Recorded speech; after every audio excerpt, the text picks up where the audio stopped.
Friends, एक बार पुनः आप सबका आपके अपने YouTube चैनल लक्ष्य ट्यूटोरियल्स पर मैं नित्यानंद मिश्रा हार्दिक स्वागत करता हूं। आज के इस वीडियो सेशन में हम लोग लेंस के फोकस के बारे में पढ़ेंगे। लेंस कितने प्रकार के होते हैं? लेंस दो प्रकार के होते हैं, एक उत्तल लेंस होता है और एक क्या होता है? अवतल लेंस होता है। इसे कॉन्वेक्स कहते हैं, इसको क्या कहते हैं? कॉनकेव कहते हैं। ठीक, तो स्टार्ट करते हैं। फोकस क्या होता है? ये आपके सामने कॉनकेव, ये कॉनकेव बना हुआ है, ये आपका कॉन्वेक्स बना हुआ है। तो कॉनकेव में फोकस की बात करते हैं तो फोकस दो प्रकार के होते हैं, एक होता है प्रथम फोकस, एक होता है द्वितीय फोकस या मुख्य फोकस। प्रथम फोकस क्या होता है? मुख्य अक्ष पर एक ऐसा बिंदु होता है उत्तल लेंस में। ये देखिए आपके सामने उत्तल लेंस में हम बना रहे हैं। ये एक बिंदु है जहां से किरणें निकलती हैं। ये देखिए निकल रही है, इस तरीके से बना सकते हैं। ये बना दिया। ये किरणें लेंस के सामने जो मुख्य अक्ष है, क्या है? मुख्य अक्ष। यहां पर एक बिंदु है, इस बिंदु से किरणें निकल रही हैं। आप जानते हैं चित्र में जब किरणें निकलती हैं तो उनको तीर द्वारा दर्शाया जाता है। मुख्य अक्ष के साथ भी एक किरण जा सकती है, तो इस तरीके से किरणें निकल रही हैं। और जो किरणें क्या हो रही हैं? अपवर्तन के पश्चात, किसके पश्चात? अपवर्तन के पश्चात मुख्य अक्ष के क्या हो जाती हैं? समांतर हो जाती हैं। इस तरीके से किरणें सबको दिखाई दे रहा है। मुख्य अक्ष के क्या हो रही हैं? समांतर हो रही हैं। इन किरणों में भी तीर का निरूपण करना बहुत ही आवश्यक है, क्योंकि बिना तीर के आप समझ नहीं पाएंगे कि किरणें जाती कहां से हैं और आ कहां रही। तो उत्तल लेंस में मुख्य अक्ष पर एक ऐसा बिंदु होता है जहां से किरणें निकलती हैं और निकलने के पश्चात मुख्य अक्ष के क्या हो जाती हैं? समांतर हो जाती हैं। ठीक इसी प्रकार जब हम अवतल की बात करते हैं तो अवतल में एक ऐसा बिंदु होता है, ये इस साइड में होगा,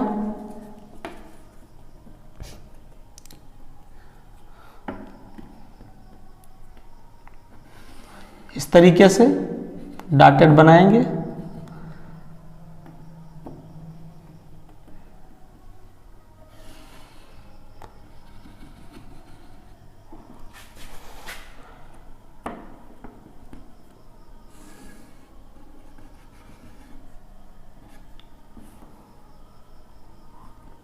अवतल में भी क्या होता है? एक ऐसा बिंदु होता है जिस पर आपतित होने वाली किरणें ऐसा प्रतीत हो रहा है कि ये उस बिंदु के पर इकट्ठा होंगी। तो इस तरीके से अगर जब इसकी परिभाषा दी जाती है तो ये कहा जाता है कि एक निश्चित बिंदु की ओर, एक निश्चित बिंदु की ओर, ये आपका वो निश्चित बिंदु है जिसकी ओर जाती हुई प्रतीत होने वाली, जा नहीं रही है, ये यहां तक हमने बनाया है डार्क, और ऐसा प्रतीत हो रहा है कि इस फोकस पर ये जाएंगी, ऐसा प्रतीत हो रहा है कि इस फोकस पर ये जाएंगी। लेकिन होता क्या है? ये किरणें अपवर्तन के पश्चात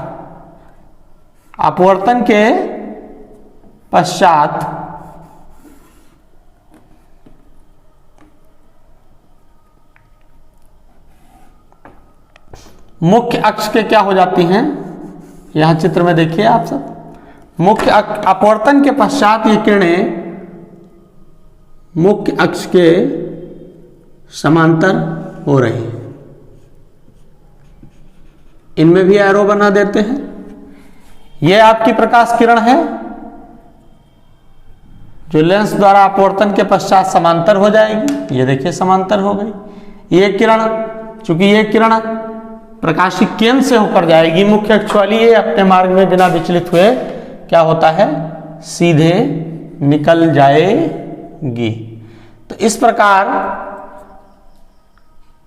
ये अवतल का फोकस हो गया और ये उत्तल का प्रथम फोकस हो गया। ये क्या हो गया, प्रथम फोकस हो गया।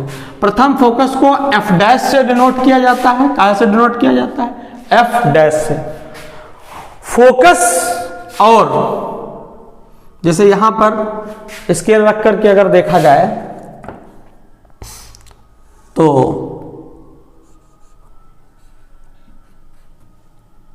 यहां से यहां तक की जो दूरी है उसको हम एफ डैश से डिनोट करते हैं और ये निगेटिव होती है। निगेटिव क्योंकि ये ओरिजिन कंसीडर किया जाएगा तो इस साइड की जो दूरी होगी वो क्या हो जाएगी, ऋणात्मक हो जाएगी। और इसमें यहां से जो दूरी होगी इसके नीचे परपेंडिकुलर लेकर के हम बनाते हैं, ये एफ डैश है।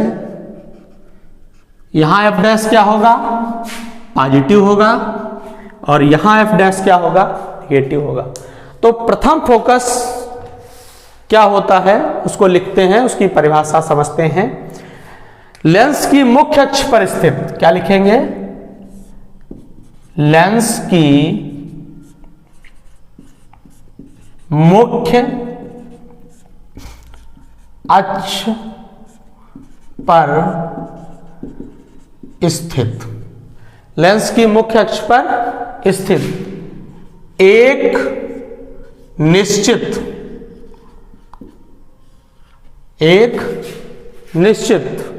बिंदु से चलने वाली, एक निश्चित बिंदु से क्या करने वाली, चलने वाली किरणें, एक निश्चित बिंदु से चलने वाली किरणें। ये तो आपने इतनी परिभाषा उत्तल के लिए लिखी।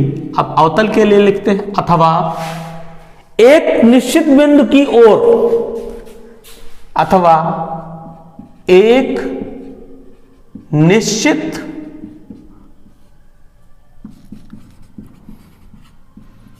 बिंदु की ओर जाती हुई प्रतीत होने वाली, जा नहीं रही है, केवल क्या हो रहा है, जाती हुई प्रतीत होने वाली। एज्यूम कर सकते हैं आप, मान सकते हैं, जाती हुई प्रतीत होने वाली, जाती हुई प्रतीत होने वाली किरणें। ये उत्तल के लिए ब्लैक कलर में, ये ब्लू कलर में अवतल के लिए हमने लिख दी परिभाषा। जाती हुई प्रतीत होने वाली किरणें क्या होता है, अपवर्तन के पश्चात,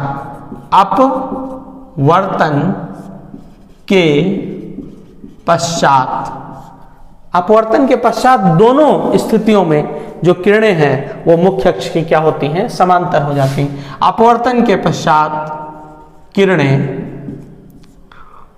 मुख्य अक्ष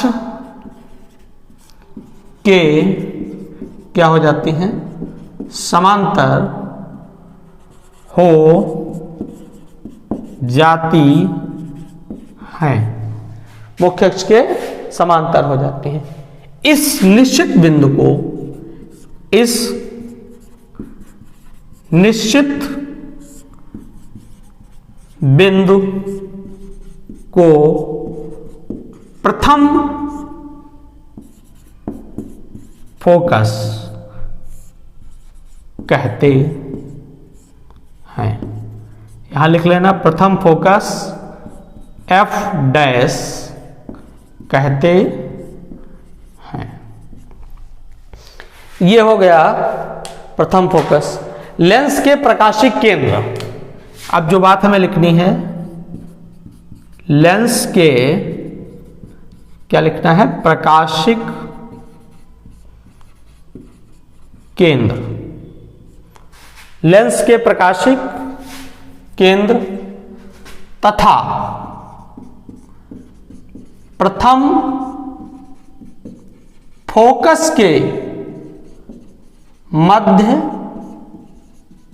दूरी को, प्रथम फोकस के जो मध्य दूरी होती है, दूरी को लेंस की प्रथम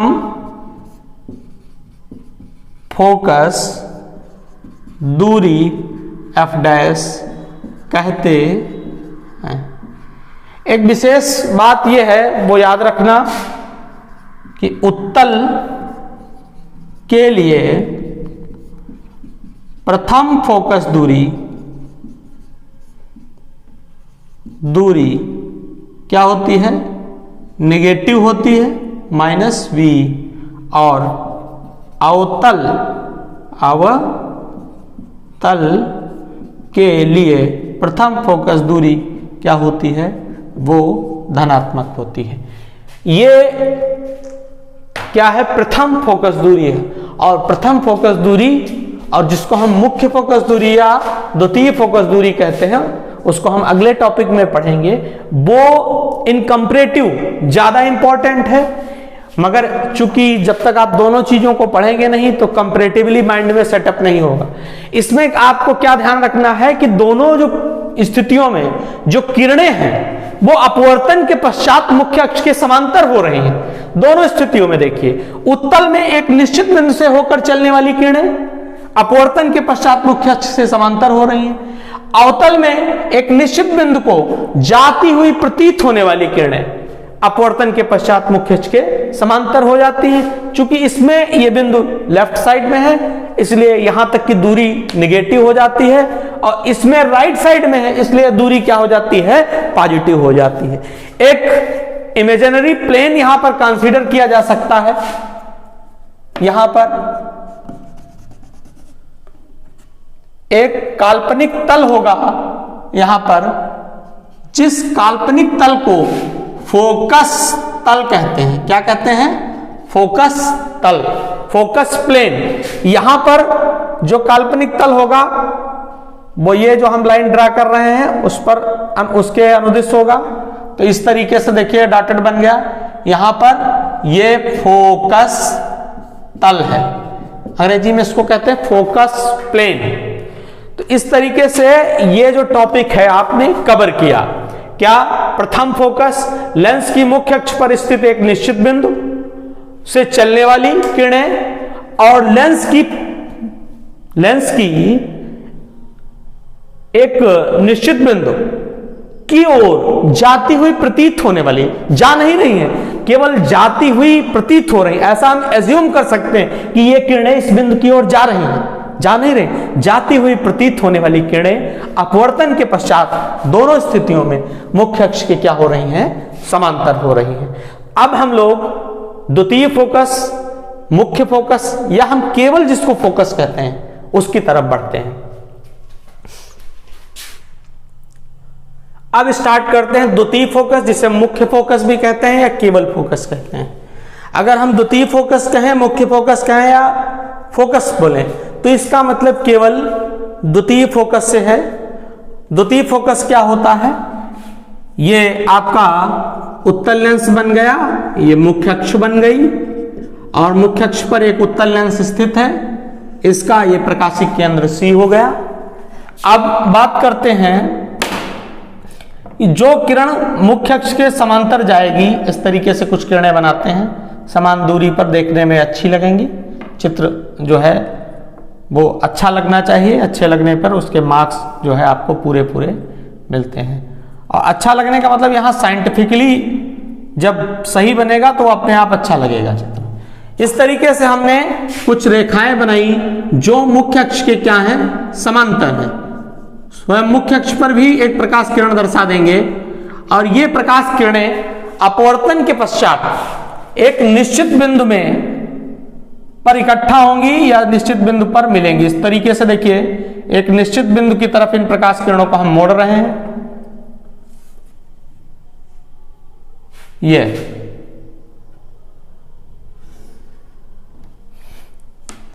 इस तरीके से ऑप्टिक्स में चित्र का विशेष महत्व है। चित्र ही दर्शा देता है कि आप थ्योरी को समझ चुके हैं। परीक्षाओं में आपके द्वारा जो चित्र बनाया जाएगा वही दर्शा देगा कि आप थ्योरी को कितना समझते हैं। ये प्रकाश किरणें क्या हो गई, एक निश्चित बिंदु पर इकट्ठा हो गई, उत्तल में एकत्रित हो गई। इस निश्चित बिंदु को F कहते हैं। चूंकि ये प्रकाश किरणें अपवर्तन के पश्चात एकत्रित हो रही हैं, तो एकत्रित होने की स्थिति में हम तीर अवश्य बनाएंगे, एक सेंटर की तरफ बना देंगे और यहां से, इस सेंटर से इसके बीच एक डॉटेड लाइन हम बना सकते हैं इस तरीके से, जैसे लास्ट बार में बनाई थी।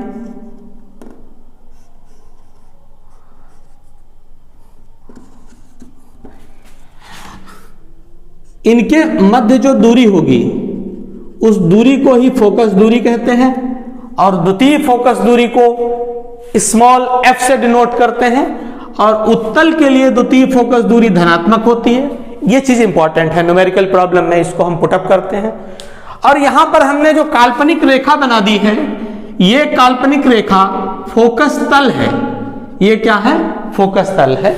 एक काल्पनिक पृष्ठ जिसके ऊपर फोकस स्थित होगा, ठीक है, तो उसी तल को हम क्या कहते हैं, फोकस तल कहते हैं। तो उत्तल की परिभाषा इस तरीके से बनेगी कि लेंस की मुख्य अक्ष के समांतर चलने वाली किरणें, देखिए इसमें मुख्य अक्ष के समांतर किरणें चल रही हैं, मुख्य अक्ष के समांतर किरणें चलने वाली किरणें अपवर्तन के पश्चात एक निश्चित बिंदु से होकर जाती हैं।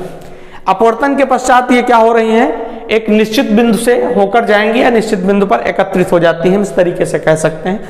अब हम उत्तल का ये कंप्लीट हो गया। अब अवतल की तरफ बढ़ते हैं। अवतल में क्या होता है, देखिए इसमें भी आप जो किरणें डालेंगे, आपतित करेंगे, वो किरणें द्वितीय फोकस में या मुख्य फोकस में जो डाली जाएंगी वो समांतर डाली जाएंगी मुख्य अक्ष के। तो इस तरीके से हमने कुछ किरणें मुख्य अक्ष के समांतर दर्शाई हैं इस तरीके से। और ये किरणें जो हमने मुख्य अक्ष के समांतर दर्शाई हैं, जब अपवर्तन होगा, जब क्या होगा, अपवर्तन होगा, तो अपवर्तन के पश्चात ये किरणें इस प्रकार फैल जाएंगी। फैल इसलिए जाएंगी क्योंकि इस लेंस से अपसारीकरण होगा, इसलिए इसको अपसारी लेंस भी कहते हैं। आप जानते हैं इसको क्या कहते हैं, अपसारी लेंस भी कहते हैं। ये किरण को डाइवर्ज कर देता है, डाइवर्जिंग लेंस भी कहते हैं। और ये किरण को क्या कर देता है, कन्वर्ज कर देता है। कन्वर्ज मतलब concentrate at a one point. तो ये आपका क्या है, अभिसारी लेंस कहलाता है, अभिसारी लेंस कहलाता है। ये किरणों को इकट्ठा कर देने की क्रिया जो है वो अभिसारीकरण कहलाती है, और किरणों को फैला देने की क्रिया जो है वो अपसारीकरण कहलाती है। Diverging action and converging action. Converging action is done by the convex lens and the diverging action is done by the diverging lens, that's mean concave lens. तो यहां पर ये क्या है, आपका जो अवतल लेंस है, अवतल लेंस में क्या होता है, अपवर्तन के पश्चात जो किरणें हैं वो इस प्रकार फैल जाती हैं कि वो एक निश्चित बिंदु से होकर आ रही हैं। तो इस तरीके से हम बनाएंगे। यहां पर इधर की लाइन ऐसे डॉटेड बना दिया, इसको ऐसे फैला दिया, तो ये जो प्रकाश किरण नीचे वाली थी तो इस प्रकार बन गई, ये ऐसे गई इस तरीके से, अपवर्तन के पश्चात मुख्य अक्ष से क्या हो गई, वो फैल गई, मुख्य अक्ष से दूर हट गई। ये जो प्रकाश किरण है, देखिए दूसरी वाली, इसको भी इस तरीके से बनाया गया कि अपवर्तन के पश्चात ये भी क्या हो गए, मुख्य अक्ष से दूर हट गई। मतलब, लेकिन ऐसा प्रतीत हो रहा है कि ये जो प्रकाश किरण है, ये मुख्य अक्ष के एक किसी निश्चित बिंदु से होकर आ रही है, ऐसा प्रतीत हो रहा है, केवल ऐसा एज्यूम हो रहा है, ऐसा लग रहा है। It seems to be that rays are coming from a fix point on the principal axis. ऐसा प्रतीत हो रहा है कि ये प्रिंसिपल एक्सिस के एक फिक्स पॉइंट से होकर आ रही, आ नहीं रही है। आ तो एक्चुअल में क्या है, मुख्य अक्ष के समांतर चलने वाली किरणें ही क्या हो रहा है, वो डाइवर्ज हो रही हैं। इसी तरीके से इसमें भी बनाते हैं डॉटेड करके, यहां पर से ये डायरेक्ट चली जाएंगी इस तरीके से, और जाने वाली किरण पर तुरंत आपको एरो बनाना है। ये ऑप्टिक्स की जान है, इसको आपको नहीं भूलना। और यहां पर देखिए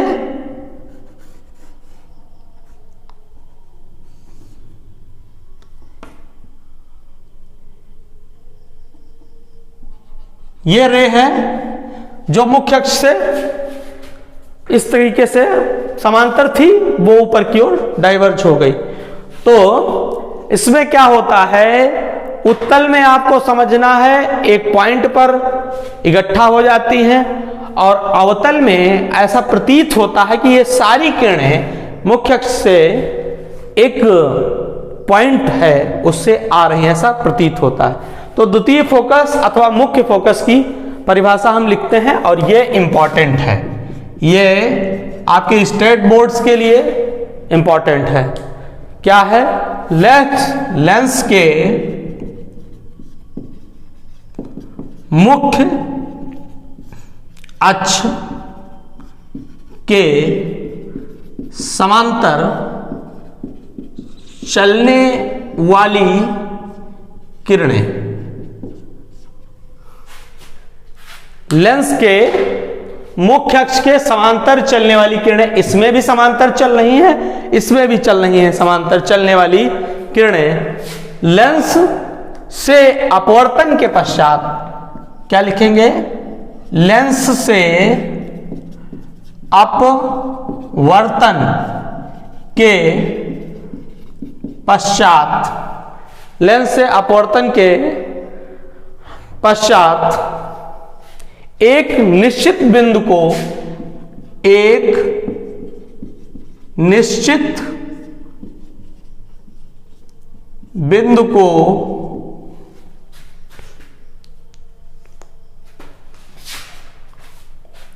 यह लिख लो, एक निश्चित बिंदु से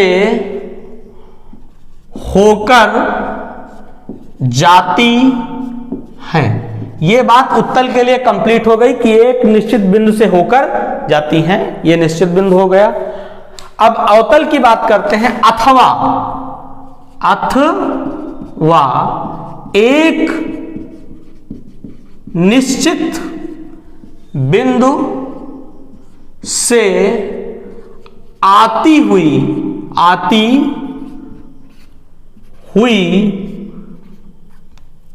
प्रतीत होने, एक निश्चित बिंदु से आती हुई प्रतीत होती हैं, प्रतीत क्या हो रही हैं, होती हैं। क्या लिखा है आपने, लेंस के मुख्य अक्ष के समांतर चलने वाली जो किरणें हैं वो लेंस से अपवर्तन के पश्चात एक निश्चित बिंदु को से होकर जाती हैं, ये निश्चित बिंदु से होकर जाती हैं, अथवा एक निश्चित बिंदु से आती हुई प्रतीत होती हैं। अपवर्तन के पश्चात ये किरणें इस तरीके से फैल जाती हैं और ऐसा प्रतीत होता है कि एक निश्चित बिंदु से आ रही हैं, आती हुई प्रतीत हो रही हैं। इस निश्चित बिंदु को, इस बिंदु को क्या कहते हैं, द्वितीय फोकस, अथवा इसी को कहा जाता है मुख्य फोकस, या क्या कहते हैं, फोकस कहते हैं। और आप जानते हैं ये लेंस का प्रकाशिक केंद्र है, इसमें ये लेंस का प्रकाशिक केंद्र है, और प्रकाशिक केंद्र और द्वितीय फोकस के बीच जो दूरी होती है क्या हो गया, प्रकाशिक केंद्र, प्रकाशिक केंद्र व द्वितीय फोकस के मध्य दूरी को, मध्य दूरी को क्या कहते हैं? द्वितीय फोकस दूरी या मुख्य फोकस दूरी या फोकस दूरी कहते हैं। और जो सबसे इंपॉर्टेंट बात है वो ये है कि यहां से एक इमेजिनरी लाइन हम इस तरीके से ड्रा करें, तो ये इमेजिनरी लाइन जो है, काल्पनिक रेखा, ये जो क्या है, ये समझ लीजिए 3D है, ये फोकस तल को दर्शाती है। किसको दर्शाती है? फोकस तल। और यहां से यहां तक की जो दूरी है वो द्वितीय फोकस दूरी या मुख्य फोकस दूरी है, और वो अवतल के लिए ऋणात्मक होती। तो मेन सबसे इंपॉर्टेंट स्टार बना करके राइट करना है आपको कि उत्तल के लिए द्वितीय फोकस दूरी क्या है? उत्तल के लिए द्वितीय फोकस दूरी प्लस एफ होती है, माने पॉजिटिव होती है, ठीक है। और अवतल के लिए द्वितीय फोकस दूरी वो क्या होती है? निगेटिव होती है। तो अवतल की फोकस दूरी जब न्यूमेरिकल प्रॉब्लम्स हम लोग सॉल्व करते हैं तो उसको निगेटिव रखा जाता है और उत्तल को पॉजिटिव रखा जाता है। माइंड में बिल्कुल ये सेटअप होना चाहिए, ये सेट हो जाना चाहिए कि उत्तल की जो फोकस दूरी है वो पॉजिटिव है और अवतल की फोकस दूरी क्या है? वो निगेटिव है, क्योंकि न्यूमेरिकल प्रॉब्लम इसी थॉट पर बेस्ड होंगे। प्रथम फोकस दूरी का न्यूमेरिकल में इतना जिक्र नहीं होगा, ना के बराबर, केवल द्वितीय और फोकस दूरी पर ही न्यूमेरिकल्स डील करेंगे। तो इसका स्क्रीनशॉट ले लीजिए, नोट्स आप साथ साथ बनाते रहिए, सारे स्टूडेंट्स नोट्स जो है वो बताते रहें। अगर आप नोट्स को चेक कराना चाहें तो हमारे उसको पीडीएफ बना करके हमारे व्हाट्सएप नंबर पर आप सेंड कर दीजिए और आपको प्रॉपर रिस्पांस दिया जाएगा, ठीक है। और इसी तरह वीडियोस को लाइक करते रहिए, शेयर करते रहिए, सब्सक्राइब करते रहिए हमारे चैनल को, जिससे कि ज्यादा से ज्यादा लोगों तक ये जो ज्ञान का स्रोत प्रवाहित किया जा रहा है वो पहुंच सके। Thank you.